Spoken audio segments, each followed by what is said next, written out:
there are conflicting reports, it seems to me, as to the timeline, but it appears as if when John Kelly came in, he basically said to Bannon, look, your time is limited here. And Bannon said, it seems good, fine. And they were supposedly going to wait until, my guess would have been like a week from Friday, right before Labor Day weekend, takes off, and that's it. Or it's also possible Bannon wanted to go out on his own in the way that he wanted to, because he's going to parlay this, right? And in some ways, Bannon's journey at this point mirrors the journey that Donald Trump had anticipated, which is, I'm going to run for president. I'm going to lose, but I'm going to create a bigger fan base. And then I'm going to launch Trump TV. And now it appears that Bannon is going to do the same thing. He has Breitbart. Breitbart is also in Europe now. It's unclear to me what Bannon could do in terms of policy in this White House from the outside that he couldn't do from the inside. It is possible, theoretically, that under his direct tutelage, Breitbart could influence the actions of lawmakers more, but I don't think so. However, it does appear that they're going to, I mean, look, there's two things that have happened on the media front, right? Fox News has deflated. They've lost some of their key talent. They have lost the ongoing ability to sexually harass, I don't know. Well, the factor. Dozens of women? What? I don't know. Lower factor. And the Murdoch sons, you know, one of the brothers donated $1 million, I guess, to the ADL. They want to become more like, I think, you know, somewhere around CNBC. They want to become, you know, MSNBC minus those three hosts. Don't they already have Fox Business?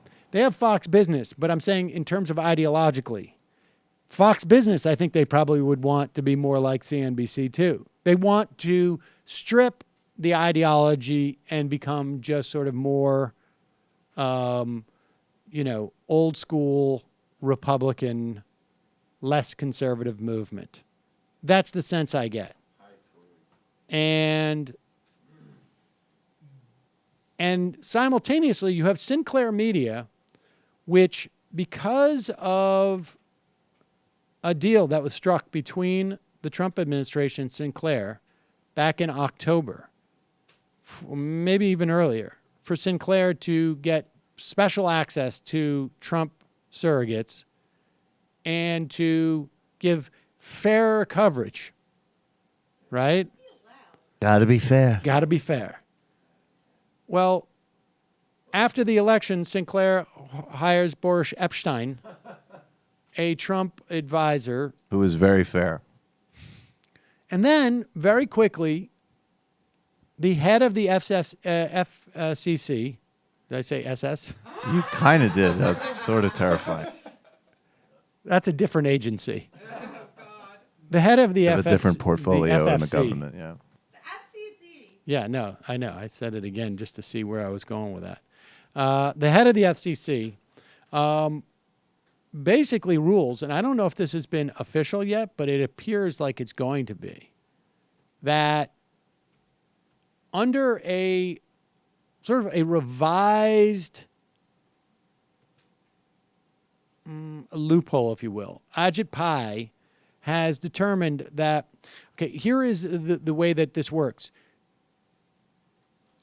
Under statutory and regulatory regime, no owner-operated outfit, that means own the stations, operate the stations, both ends of the distribution, right? And feeding, no owner operator. You cannot own, in terms of media concentration, more television stations than would cover 39%, I think it is. This is off the top of my head. 39% of the country. However, back in the day, before at least maybe Matt was born, there were things called UHF channels, because you would have a clicker. Do you even remember UHF? Yeah, okay. So UHF, when you watch television, there were three major stations: ABC, NBC, and CBS. 4, 5, and 7 in most places. Secondary markets, it would have been like Channel 10, maybe Channel 12, and then the PBS station. But then there were stations like Channel 27, Channel 38, Channel 56. People from Massachusetts will know where I'm from those numbers, but I imagine they were different everywhere else. Those were UHF channels, and they just didn't have the same power. So back in the day, you could own UHF channels, and they would not be counted against your ownership of VHF channels, because the VHF channels were much more powerful. The UHF were like local, almost community stations, almost. They were commercial, but they were small.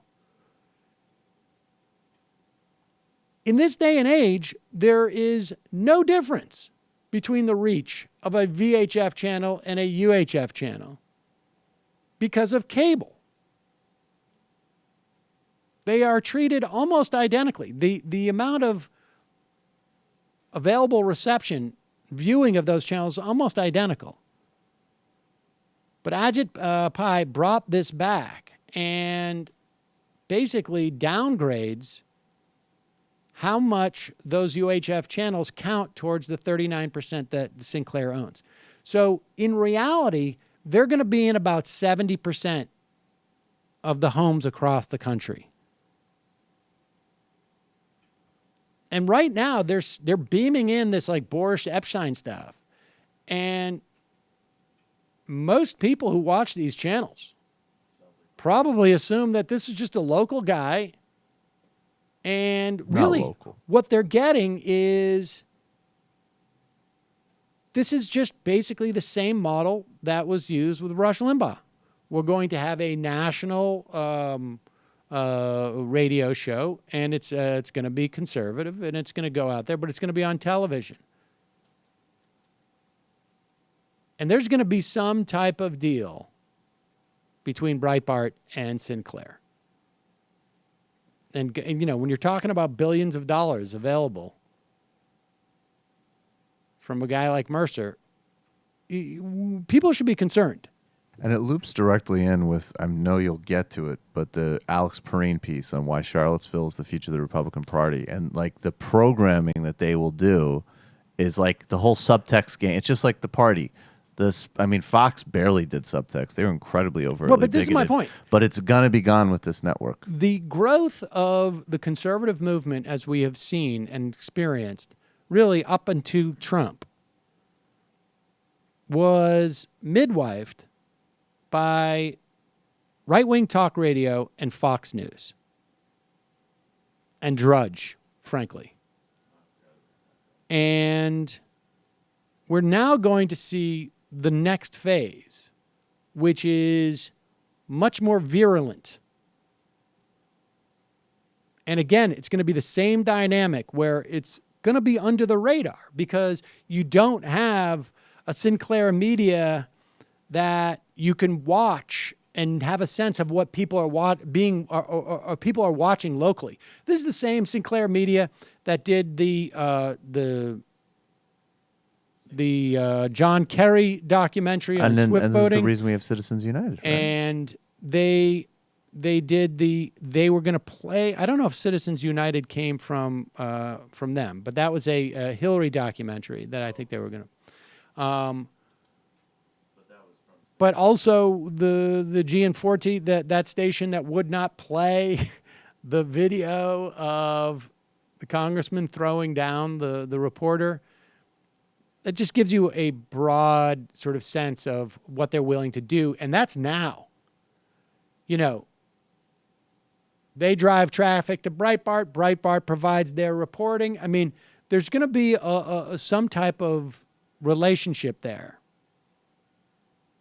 And I don't think it's one of those things where it's going to impact the Trump administration, but I think you're going to see them use the Trump administration one way or the other. It's either they're going to be defending the Trump administration against the supposed elites in the Republican Party, the cosmopolitan types, the globalists.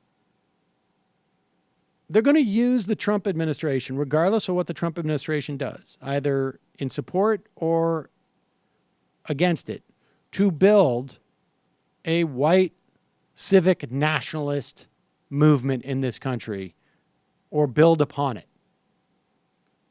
That's what we're going to see. So you'll be watching the Gavin McInnes show on Sinclair, and Richard Spencer will be getting a little bit. I mean, who knows? But this is what's going to happen. Is that going to impact the politics on a day-to-day basis in the coming months And Milo will come or back. year? And Milo will come back. Is it going to be coming back in the months or years? Not dramatically, but years out it will. Years out it will. Maybe they bring in Bill O'Reilly. He's a little bit old, but Sean Hannity, he may be looking for a new home. There's actually a rumor that Bowling. I heard that certainly bowling. They will probably sign into your contract formally that you can be sexually harassed at this place.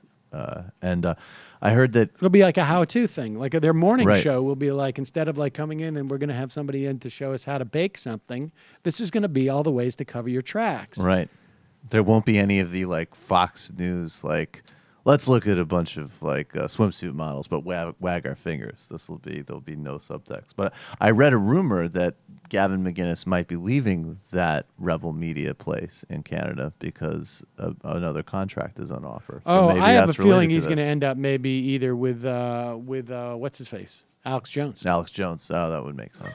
I'm not kidding. Hi, folks. Sam Seder here. We still need your help on our Patreon page.